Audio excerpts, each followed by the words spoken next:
Hello everyone, Castle95 here, and tonight I wanted to talk about tag team wrestling, but specifically about the relationship between the tag team members. How one member relates to another and what's the dynamic within that tag team. And I wanted to start with an example of tag teams that have been formed by members that weren't really supposed to be a tag team. They were just kind of throw in and form a tag team. For example, AMW, America's Most Wanted, James Storm and Chris Harris, they were supposed to wrestle each other, but the people in charge said, can you guys make a tag team just for tonight? And then they clicked and it became one of the greatest tag teams ever. And so these are a special case of tag teams that they know that together attract more attention to them than separately.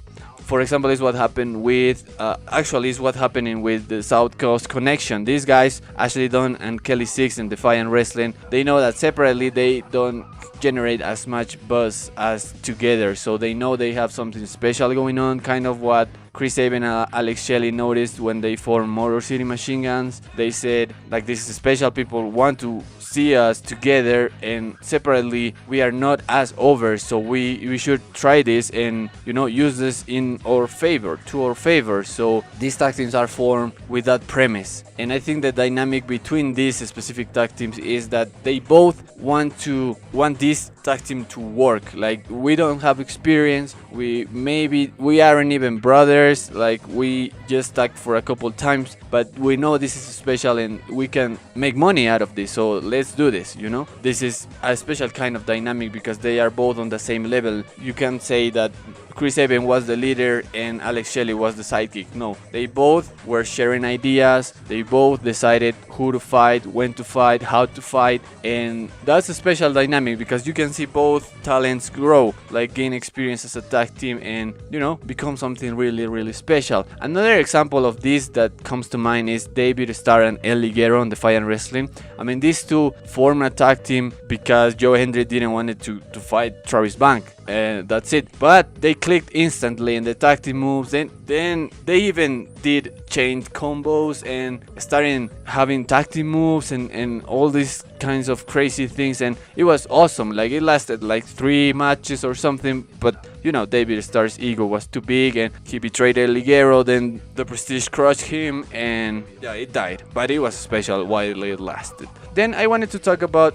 tag teams that actually have some experience as tag teams. Another case that comes to mind is Ashton Smith and Rampage Brown. I mean, these two were being a tag team for a long time, but the relationship between these two is that they have fun as long as they are kicking ass and they are, being violent and hurting people. But that these two, as soon as something goes wrong, as soon as one of these guys' egos grows a little bit more, it's going to explode. Like, they don't have that relationship of partners. This is just business. It happens that we have fun doing this and enjoy it while it lasts. And tag teams like this take me to my next point, which is tag teams where a third person gets involved. For example, Ashton Smith and Rampage Brown with the women. You can see that the women doesn't have as much influence in this tag team as, for example, Homicide or Conan in LAX. The women just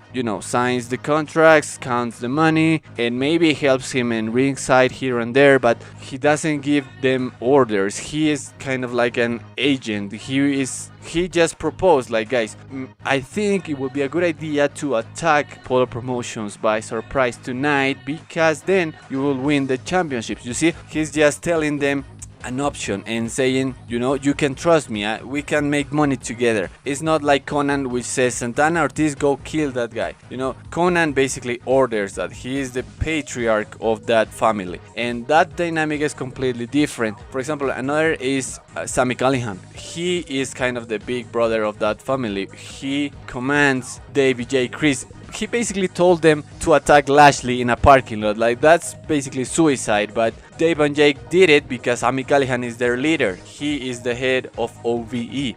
And talking about LAX and OVE, we also have to talk about these tag teams that end up being, they are actually a family or brothers, or they could be so good together. They have so so much time together that they become kind of brothers. You will never see Santana leaving Ortiz behind so Ovi can kick his ass so Santana is safe, or you will never see Jay Chris giving his back to Dave or something like that, because they are basically brothers and their relationship is too strong for that to happen. Another example of this could be Polo Promotions, for example, or the Hunter brothers, or the Kings of Catch, which have an interesting dynamic because the fact that Louis Garvin is the one that always talks and that seems like he is in charge, and that Aspen Faith is his sidekick. They both kind of are on the same level, just because Aspen Faith never actually proposes any ideas or, decides what they are going to do, because he's most of the time laid back, just making jokes and stuff. But you can see that they are basically brothers, and it's hard to imagine Louis Garvin giving his back to Aspen Faith because the relationship between them is too strong. Then another example that has a different dynamic is for example, Aaron Echo and Kenny Williams. You can see that these guys are best friends in real life, so they want to try transcend that to wrestling and become a tag team. Kind of what Jack Jesta and Sha Samuels were doing with the Kinky Party. But you can see that when they lost to the Kings of Catch, Aaron Echo said, "It's my fault. I'm not, yet on that level." And I feel Aaron Echo basically feels like he's holding Kenny Williams back, but Kenny Williams wants Aaron Echo to rise up to his level and that take this seriously. We can seriously become a successful tag team, and Aaron Echo, you have it, and you don't have to feel bad about yourself. Kind of what's going on right now on Stardom with Mayu Iwatani and Tam Nakano. After Nakano was kicked out of Oedo Tai at the 7th anniversary show, Mayu came out and said, they both came back from an injury the same night at the 7th anniversary show of Stardom. They both know how being betrayed feels, and when your friend gives you his back, or her back in this case. And so Mayu basically said, "I want to protect you and I want to guide you," and she said, "Take this as your graduation from Oedo Tai. Now you can become something bigger and better, and I'm here to help and I will guide you." You can see that Tam is basically Mayu's sidekick, but Mayu has the intention of rising the level of Tam Nakano to be in a completely horizontal relationship. Like Mayu says, "I'm going to protect you, but I need you to protect me. I need to trust you, and together we can be tag team champions." And Mayu even got to the point of saying that she wants this tag team, Iwatani and Nakano, to be bigger than Thunder Rocks, which is Io Shirai and Mayu Iwatani, which are very big words. So yeah, that's an interesting dynamic where one of the members is on another level and he wants to bring his partner to his level. He doesn't want to use them as his sidekick. He wants the tag team to, grow. But there's also another kind of these tag teams. For example, the Marauders, Mike Bird and Wild Boar, and also CCK, Chris Brooks and Kid Lycos. You can see that Mike Bird is the brain, and Wild Boar is basically his sidekick. Mike Bird even said that he found Wild Boar, he saw a lot of potential, but Wild Boar wasn't focused and nobody was giving him attention. Nobody realized how good he could be, and Mike Bird basically took him and adopted him as his little brother, and he's going to guide him, but he's not using him as a shield. I mean, he's keeping him in as his sidekick. He doesn't want him to grow, to start using the mic and talk for himself, but you can see that it's implicit, the feeling that Mike Bird wants to protect Wild Boar. The same case with Chris Brooks and Lycos. Chris Brooks is the brain. He is like Batman and Robin. Chris Brooks and Lycos. And Chris protects him as if he was his little brother. Opposite to, let's say, the Cult of Lee, Trevor Lee and Caleb Conley, or Joe Hendry and El Ligero in Defiant Wrestling. Trevor Lee is willing to abandon Caleb Conley to death if it's necessary so he could be safe, and the same goes for Joe Hendry. He doesn't really care about a relationship or having a best friend. He just uses people to his advantage, like he's doing with El Ligero in Defiant or with Clayton in ICW. He wants to have a sidekick, someone that he can use as a shield. shield or leave behind if things go wrong or something. It's the same for Trevor Lee. He doesn't care if Caleb is going to be hurt or if Caleb has feelings. He's just using him. The same goes for DNA, for example, Drake and Adonis on Impact Wrestling. We have seen many times that Drake has left Adonis alone in the ring, so Adonis got kicked by Johnny Impact and Petey Williams and got a lot of pins because Drake doesn't want to risk his title. He doesn't care about Adonis, he only cares about his title. You know, it's another relationship between tag teams that is interesting because it's different. You know, you can have a good leader or a bad leader. Let's say another interesting dynamic is between Io Shirai and Hazuki in Stardom.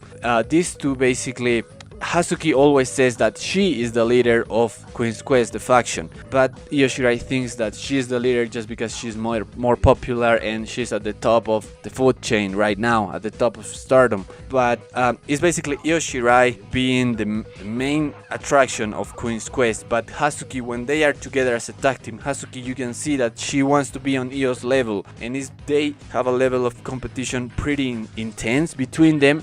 But it doesn't hurt the team because they focus all that energy or all that competition in beating their rivals, and that makes Hazuki become a better wrestler. And Io Shirai telling Hazuki, you should train more because I want to leave Stardom in Momo's, Asumi's and Hazuki's hands, but you're not ready. You need to train more, you need to be tougher, you need to be better, you need to be bigger.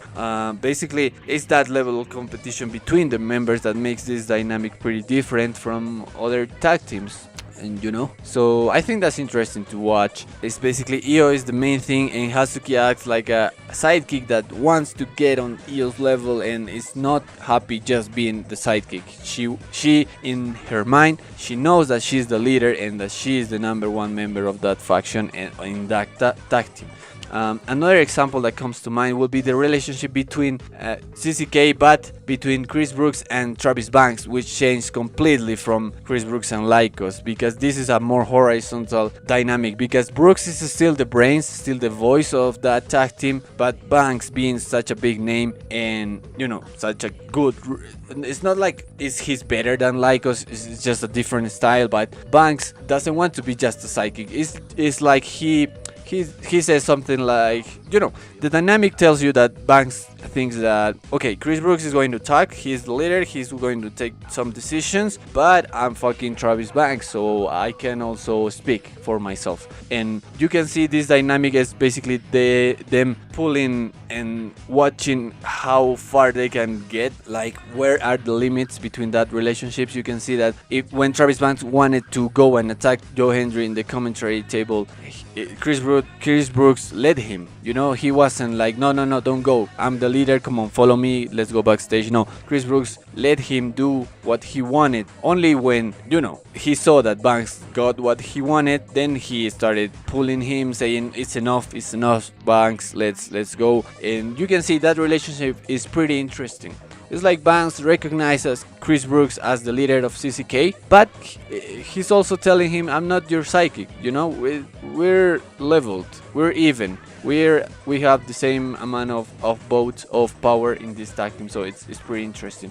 Then another kind of tag team that I wanted to watch was the tag teams that are former rivals that become, you know, good tag team partners because they know each other so well, because they have fought each other so many times and they have studied themselves, you know, studied each other moves and psychology because they wanted to be better than the other man. And one case right now what's going on is Eddie Edwards and Lashley.